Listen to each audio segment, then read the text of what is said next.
ប្រកាសជាបានអូនអាចថាលើកទី1យើងមានចំណុចខ្វះខាតមួយចំនួនnàyដែលធ្វើឲ្យយើងអត់ទទួលបានឱកាសអញ្ចឹង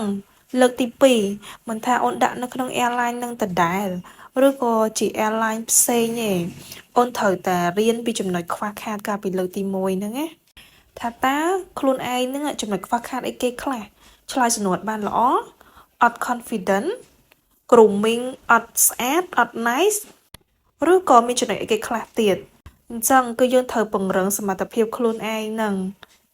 ហើយបើចំពោះ airline ដែលអូនធ្លាប់ដាក់ហើយអូនកុំបារម្ភរាល់ពេលដែលគេរើសថាពេញគ្រូម្ដងគឺមាន candidate មានបេក្ខភាពជាច្រើនដែលគេទៅដាក់អញ្ចឹង airline គេសឹងតែថាគេមិនចាំមុខយើងផងអ្វីដែលយើងត្រូវធ្វើគឺពង្រឹងសមត្ថភាពខ្លួនឯងឲ្យខ្លាំងឲ្យមើលទៅលេចធ្លោឲ្យគេចាប់អារម្មណ៍ឲ្យអ្នកសម្ភាសន៍ហ្នឹងគេមើលមកថាយើងគឺជាបេក្ខភាពដែលគេចង់បានហ្មងណាហើយលទ្ធផលទៅជាយ៉ាងណាក៏ដោយក៏កុំបាក់ទឹកចិត្តចាត់ទុកថាវាជាបទពិសោធន៍ហើយព្យាយាមបន្ថែមទៀតយ៉ាងហោចណាស់គឺយើងបានឲ្យខ្លួនឯងបានសាកល្បង